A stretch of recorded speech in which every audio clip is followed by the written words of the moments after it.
Halo semuanya, Assalamualaikum. Kembali lagi di IA Podcast. Kali ini kita bakal bahas tentang toksin mikroba. Nah, toksin atau yang biasa kita kenal dengan racun, gak hanya berasal dari senyawa-senyawa kimia, tapi juga bisa berasal dari makhluk hidup atau biota. Racun ini juga dikenal dengan biotoksin. Nah, biotoksin dapat berupa racun primer, yaitu biota tersebut yang beracun, atau dapat juga berupa racun sekunder, di mana biota itu terkontaminasi oleh lingkungannya. Biotoksin dapat dibagi menjadi 3 macam. Yang pertama ada toksin mikroba, yang kedua ada toksin tanaman, dan juga toksin hewan. Nah, untuk kali ini kita bakal bahas tentang toksin mikroba. Toksin mikroba dapat berupa racun yang dibuat oleh mikroba itu sendiri, ataupun dapat berupa sisa metabolismenya.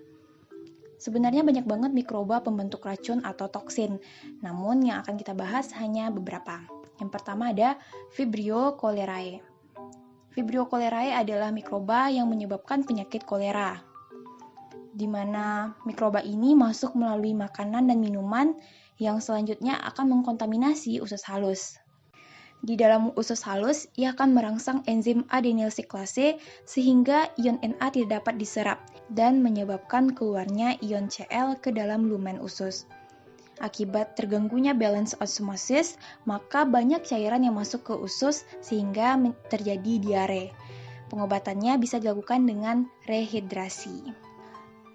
Selanjutnya ada mikroba Pseudomonas cacovenans.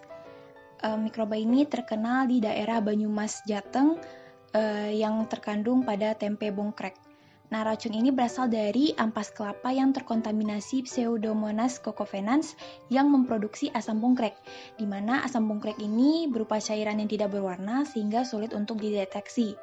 Gejala keracunannya salah satunya terjadi hiperglikemia. Selanjutnya listeria. Bakteri ini umumnya ditemukan di alam, lingkungan pengolahan pangan, dan saluran pencernaan manusia dan hewan. Listeria sp sering terdapat pada seafood seperti L. monocytogenes pada salmon asap yang didinginkan. Listeriosis adalah infeksi dengan usus sebagai titik masuk.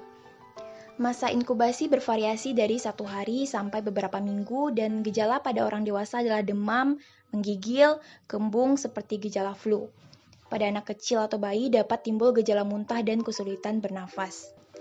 Cara pengolahan untuk mencegah listericidal terutama adalah dengan perlakuan panas. Yang terakhir ada Salmonella atau Salmonellosis. Salmonella bersifat patogen pada manusia dan hewan lainnya dan dapat menyebabkan demam enterik dan gastroenteritis. Diketahui terdapat 200 jenis dari 2.300 serotip Salmonella yang dapat menyebabkan penyakit pada manusia. Salmonella sp distribusinya di seluruh dunia, terutama dalam usus manusia dan hewan serta lingkungan yang tercemar kotoran manusia atau hewan.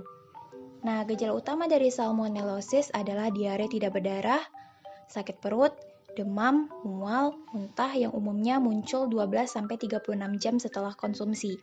Namun, gejala dapat bervariasi dari tanpa gejala sampai seperti tifus parah.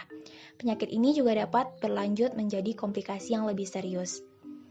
Kontaminasi dari salmonella, contohnya pada udang tropis hasil budidaya juga sering mengandung salmonella akibat dari rendahnya standar kebersihan dan penggunaan kotoran unggas sebagai pupuk atau pakan. Kebanyakan udang dimasak sebelum dikonsumsi. Oleh karena itu, produk ini resikonya minimal, kecuali bila terjadi kontaminasi silang di tempat pengolahan. Langkah pencegahannya adalah dengan memisahkan pangan mentah dari makanan yang telah dimasak. Kemudian juga bisa dengan tidak meninggalkan makanan pada suhu ruang selama lebih dari 2 jam, serta diusahakan untuk menyimpan di lemari es dengan suhu kurang dari 4 derajat Celcius. Oke, sekian dulu buat hari ini. Makasih buat kalian udah dengerin dari awal sampai akhir. As always, never stop learning. Let's learn and grow together at least one step forward. And let's make our journey here. Goodbye my friends. Assalamualaikum.